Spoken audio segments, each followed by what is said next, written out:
ocean. You feel me?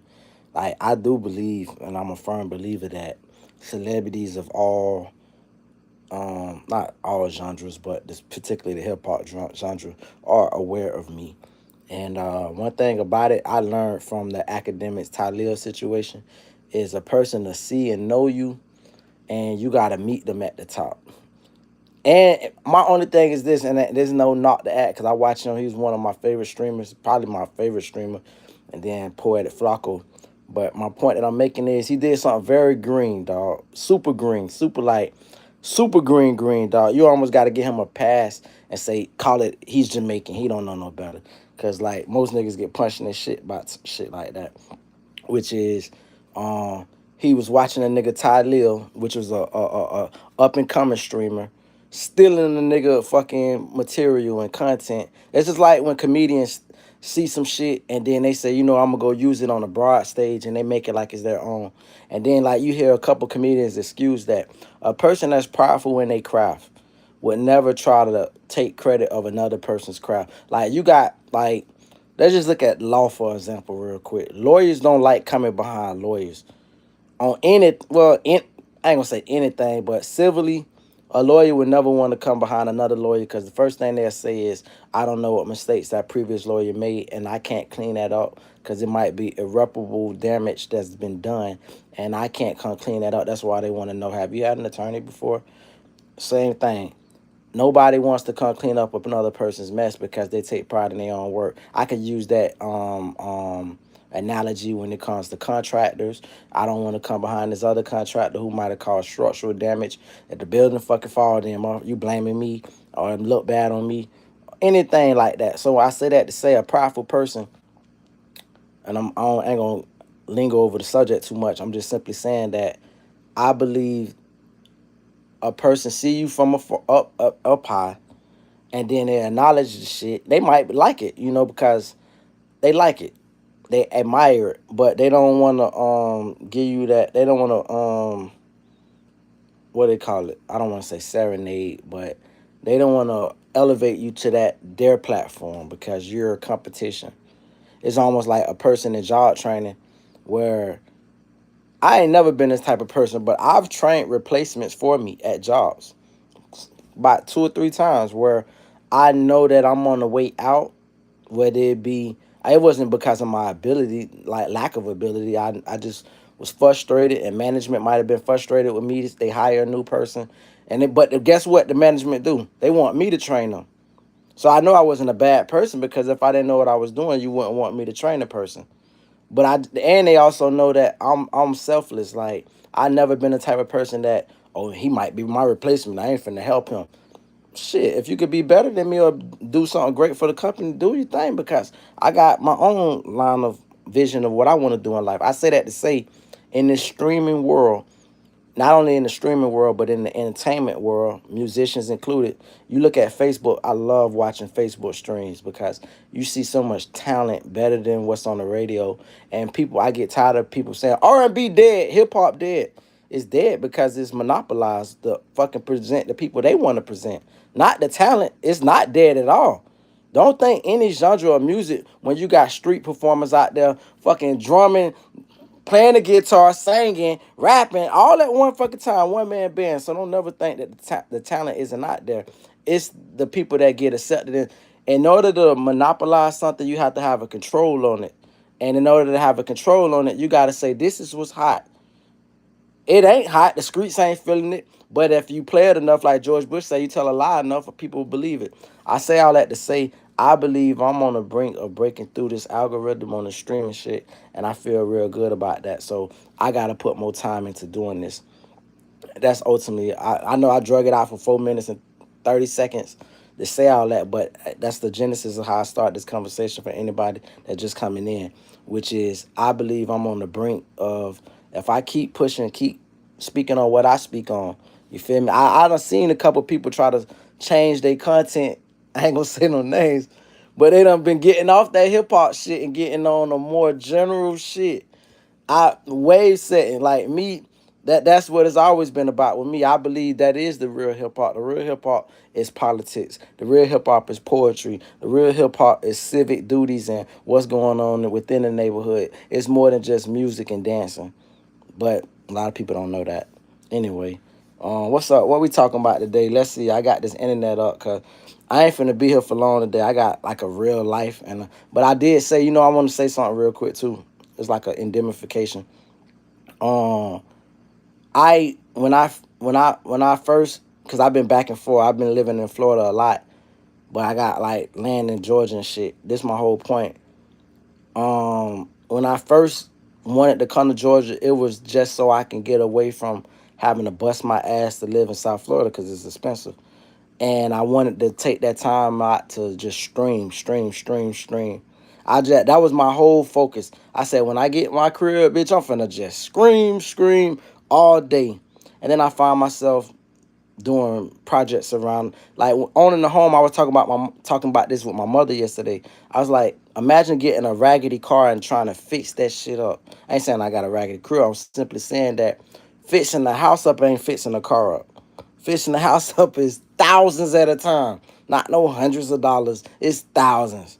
So it's like when you put that shit into play and you trying to the be a great father, a single father, and all this, and trying to like build a career apart from having to have stable employment to fund your dreams and shit. So I be busy. So I'm gonna start trying to put more effort into this and more continuity. Anyway, let's see what we got out here real quick. What we want to talk about. Eric Adams picks who he wants to play him in the movie. I'm not interested in seeing the Eric Adams movie. Now, if Eric Adams want to add some realistic corruption into it, he was accused, he was on trial, he had to kiss Trump ass to bail him out. I'm into that shit. Yeah, that'd be dope. I really think you can make an Eric Adams movie similar to that. What's my boy name with the lazy eye? What's the Forrest Whitaker? He was playing like a politician or some shit like that. Let Forrest Whitaker play Eric Adams. I don't give a damn. Just let Forrest Whitaker play. He played them roles well. Um, Tom Sandoval, never heard of him. Hints at potential and never heard of him. Honey Boo Boo, shout out Honey Boo Boo, man. Listen, whatever Honey Boo Boo do in life, man, bless your heart, baby girl. Like, that's the crazy. Those are the first streamers when you think about it. The reality shows where they just show like all these aspects of their life. Like, was thinking years ago, there's gonna be this how I thought the internet will become. And I promise you, this was my prophecy. And it's starting to become that, but it hasn't really. I said it's going to be something like Life TV. I would call it Life TV, where there's a channel where it's literally documenting that person's entire life from birth, going to school. It's like the Truman Show. Everybody has their Truman Show. And because the crazy thing about it is we have got so engulfed in other people's lives as a distraction from our own lives. So Life TV would be the thing where it's unadulterated, just 24/7 hour recording of what is this person doing, what do they got going on in life. And it takes a hell of a person to consent to that and partake in that, because as much as I enjoy the streaming, as much as I enjoy talking and whatnot, I got my private moments, and my private moments is like, damn, man, my personal joy. Do I really want to share my personal joy? Like, my personal joy could be cleaning. Well, I don't like if nobody throw no trash in front of my yard. Hell no. But my personal joy is manicuring my yard, my lawn. That's like that's top three. I could be $20 million in, and I want to manicure my own lawn because my granddaddy had the perfect grass, Scots grass, bitch. That St. Augustine shit. I'm talking about that itchy shit. You fall in it, you itch. I bet y'all ain't did that in a while because you in all these weeds and shit. You ain't gonna itch. But that good manicured grass, you fall in, you gonna itch like a. It was nice. It was high. It was thick. It was perfect. Everybody come compliment them on it. Man, you got a nice lawn. And so that's my personal enjoyment that I wouldn't want to share with the world. You feel me? Or bird watching. I know that ain't at the top of my list, but I like setting a conducive environment for birds to linger around. Just a bunch of nerdy shit as far as horticulture goes, composting and shit like that. Like these are things that persons wouldn't find interesting. You feel me? But I do. So, but when I'm just popping my shit, I like that. Anyway, let me see what else they got. Free Britney advocate says Britney Spears needs another. So somebody who formerly was saying free Britney is now saying Britney should not be out of her conservatorship. See, that's the thing with y'all, man. Y'all gotta understand. It was a couple things. It's not like it's Wendy Williams. Wendy Williams kind of feel like, even with the Wendy Williams shit. So let's back up a little bit. Wendy Williams got a niece who on Local 10 News. She been on Local 10. Like if you from South Florida, we never knew she was Wendy Williams' niece though. We just knew of her. Her name, I can't even think of her name, but she's Wendy Williams' niece. But I just know her as the news lady. I never knew it until she went on the Breakfast Club and was like trying to defend for Wendy. I was like, what the fuck? That's probably how she got her job with Local 10. And Local 10 is an accessible news station, right? Off of Pembroke Road or some shit like that. My point is, um, we look at the Wendy situation and we say, damn, bro, look how much it costs for her to live where she living at. And we think as she's getting exploited for her money. With Britney Spears situation, and there's been celebrities like you look at I think Webster, what his name was, the little short black guy from who had a show called whatever. He got exploited. I think your boy who played on Different Strokes. A lot of folks done been fucked over by their parents too. However, I think her being a grown woman and her dad being in a conservatorship, people underestimate the power of a father and the love they got for their, not only their child but their daughter. You feel me? It's a special kind of love, like you couldn't even imagine. It's a love that make you reevaluate females in its entirety. Like anything you might have felt foul about a woman or felt like whatever, your own being that is from you that looks like you but is the female version of you, it makes you rethink everything. It's a special kind of love. I say that to say I believe her father always had her best interest. So I never was an advocate on the free Britney shit. Baby girl, this money gonna make you crash. This lack of guidance is gonna make you crash. People gonna be yes men just for a check around you, and it might cost you your life. That's why Michael Jackson didn't allow his kids, his adopted kids, to touch money until they was 30, 35. Because he's like, no, nigga, by that time you should have gained somewhat of a mindset to understand how this money can ruin you. Anyway, let's move forward. Carrie Kenny, because I'm going to be on this probably about 6 more minutes. I got to get me some rest. Don't know her. Teen out found a ways leaving college after building $50 million company. I heard Chad Ochocinco talk about this on the I forgot, Nightcap. They were talking about going back to college, and I thought that was dope. I always think it's dope when athletes who went to school, got out of college early and went to the leagues, they go back and get their education. It shows the commitment, and they want to set an example for their kids who might be rich. But I also understand the mindset of folks that might be like, man, I'm rich. I did it without college. What the hell I need a degree for? So, that's what this reminds me of. A person that has the wherewithal to say, because you know what, one thing about me, I believe when I was in college that I would graduate, but I also believed it was a tool that I didn't capitalize fully on. I tried to, trust me, I tried networking. That's what college was for me. I wanted to find people back then who was majoring in, um, what do you call it, production and those kind of people. Those was people I was trying to align myself with, business and production, business majors and production major, all that, whatever that. So even though my major was health science, I was trying to align myself with those folks. Tiana Taylor daughter, oh, she still has a show. Look, just like Iman, Don Lemon jokes about, nah, something, nah, pay, nah. Oh, look, hide, run, aftermath for shooting at Texas bar. Shootings everywhere. People in D.C. talking Iran strikes just after Trump approval. Man, I don't. Those politicians is wishy-washy as hell. Bruh, I wanted to say this real quick. Now that this bring me back to my next subject real quick. America, this is the greatest job America does. America is the greatest at all of all at doing this. Other countries, they put like they call it theocracy or whatever, and they go off of theology and religion and whatnot. And they say, hey, we got to be religion based because if we get out of hand, we're gonna end up like America, which allows all kind of fuckery. Part of my language. This is my point. America has always been like the East Coast or the Eastern Hemisphere rather. America just knows how to put on the rules. So, for instance, we think that we got freedom in America of who we elect as our leaders. We never had that. And the old saying goes, no matter who you elect, you get John McCain. Well, let's not even invoke John McCain's name. No matter who you elect, you still get the same system and the same conglomerates of rulers.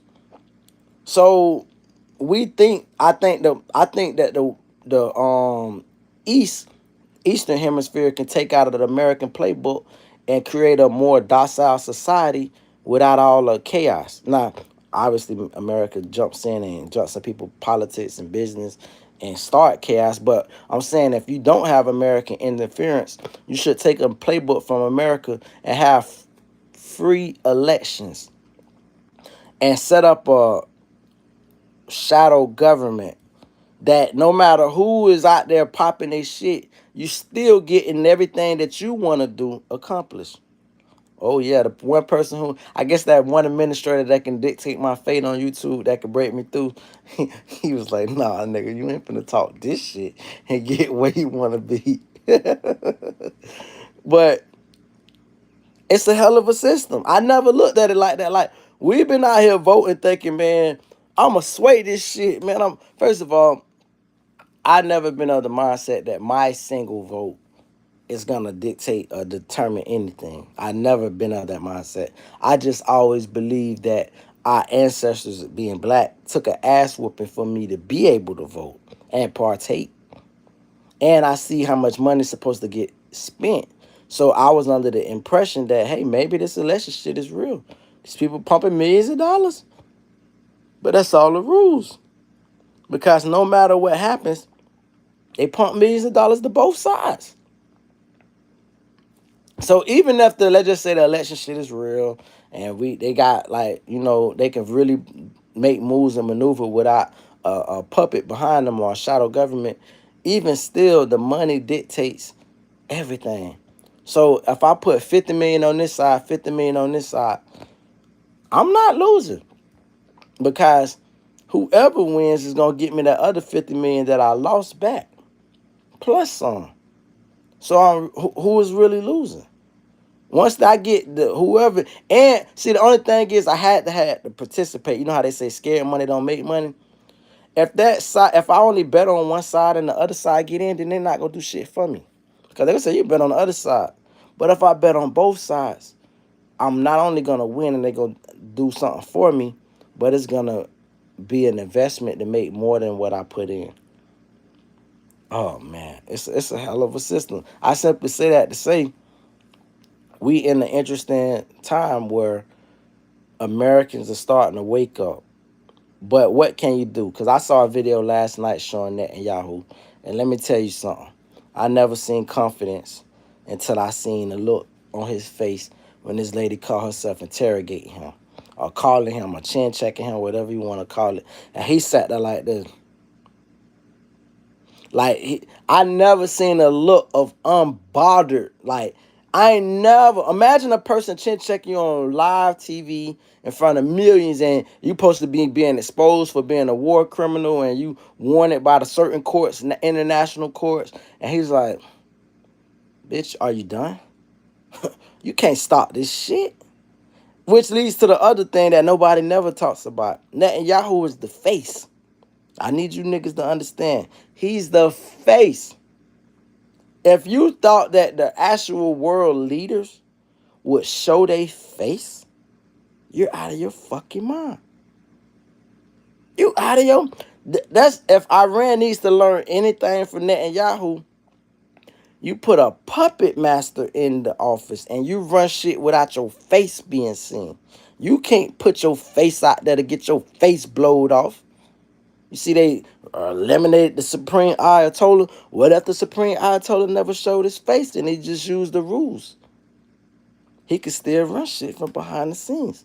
So when you thinking about a Netanyahu and shit like that, man, don't get me wrong, he has his power as the face, but he's not the ultimate power. It's a bitch pulling his string. We just never gonna know that person. They didn't get to the level they got at to run Netanyahu and run America and run Trump and every other president without being a person of. See, let me tell you something, dog. The most brilliant people in this world, and this is something I'm not doing. This is something no streamer is capable of. There's no entertainer is capable of this shit because they're in your face. Shutting the fuck up. That's a unique ability that no celebrity, no politician, nobody in your face know how to shut the fuck up. I've met two people like this in life that is so beyond social media that they would have been the perfect to do whatever.